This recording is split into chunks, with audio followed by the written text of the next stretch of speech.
But I already signed for probation. I don't have to accept your probation. I wasn't told that. Yeah, you actually were, because we reset your case for sentencing. And here's the thing, it doesn't matter. All right, are you Robert Lowe? Yes, ma'am. And so Mr. Lowe was previously in court, entered pleas of guilty to 3 cases of possession of child pornography. There was an agreement in those 3 cases for a 7-year deferred probation and a $1,000 fine with dismissals, I think, in 3 or 4 other cases. I've received the pre-sentence report. Has everyone had an opportunity to review that report? Yes, Your Honor.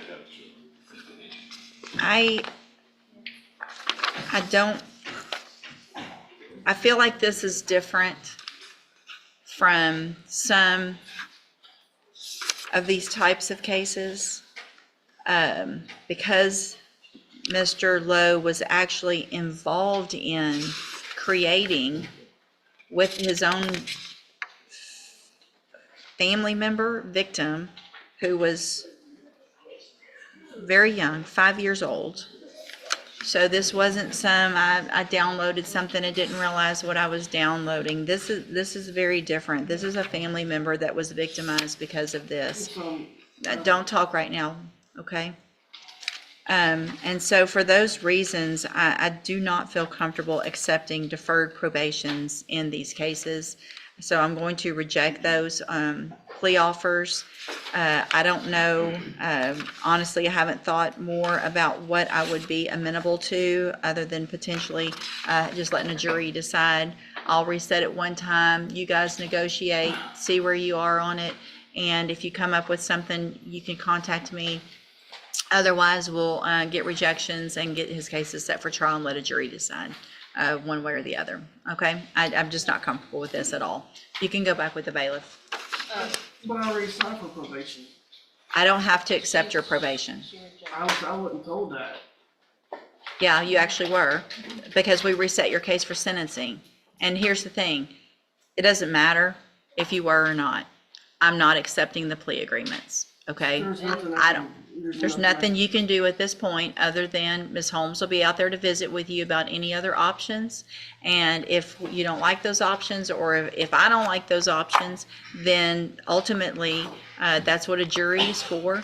If everyone can't agree, and then we get a jury to come in and determine if you're guilty and what the punishment is if you are found guilty, okay? So let's see where we're, I'm not going to consider any bonds at this time. Yes, Your Honor. I just, his mother is here, and so, but just for the record, because I have spoken with her on several occasions, as well as with Mr. Lowe. They did keep asking me if he would get out today, and my response to both of them was that it's up to the judge at the end of the day. So Thank you, I Ms. told you Holmes. that yesterday Yes, ma'am. when I visited with you, Yes, ma'am. and I told that to your mother. Yes, ma'am. That ultimately it's up to the court on whether you would be released today and placed on probation. Yes, ma'am. Thank you, Ms. Holmes. You can go back with the bailiff. I can't say nothing else. It's probably not wise right now, okay? Go back with the bailiff. I'm going to delete the other dismissals that came through at this time.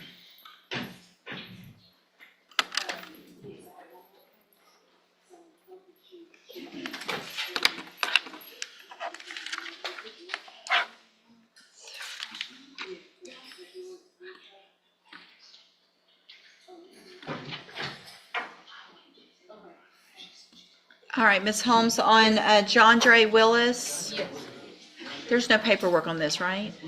Not today. Okay. Let's get Mr. Willis. I tried, but I didn't get a response. Okay.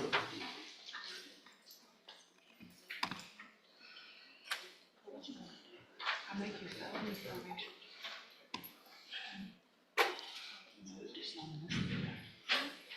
So that we can get it in. And maybe the same conditions. Well, good morning, you're John Dre Willis. And this is 25 DCCR 1048. Mr. Willis is charged with burglary of a habitation. What is the announcement? Judge, I can, if you, Okay. he was here on October 21st. The complainant in this case and signed a non-prosecution affidavit. She came to court that day, and during the pendency of the court process, she got my attention. We went to the back, and she said, I changed my mind, I don't want to do it. I want him to be held some kind of responsible. Based on that fact, I took that non-prosecution affidavit, kind of out of the equation, and the court imposed the bond conditions by agreement Yeah, that the bond would be reduced at $7,500. He was to have no contact with her or GPS, and he had to go and live with his mom in Iberia Parish. Correct. And we have the address. He has obviously not made that bond in the interim 6 weeks or so. She has not reached back out to me, but in light of that fact, I don't feel comfortable making the offer that has been requested for a misdemeanor. I would be willing to offer a felony probation with the same conditions pending a PSI. I just think a PSI would be important. I've tried to call her this morning with no answer. I can either make that offer pending a PSI, or I could ask you for 1 week and see if I can get a hold of her. I just don't want her to feel blindsided by it because she's gone back and forth. I'm not saying that she hasn't gone back and forth, but I think there needs to be some things in place. There was also a gun involved. We were able to determine that she actually found it, and it was not as big of an issue as we had initially thought, which is why my willingness to make the felony probation offer. I just think that's in my best interest. so why don't we do this? I mean, I did reduce that bond, I found that, let's reset it to next Tuesday.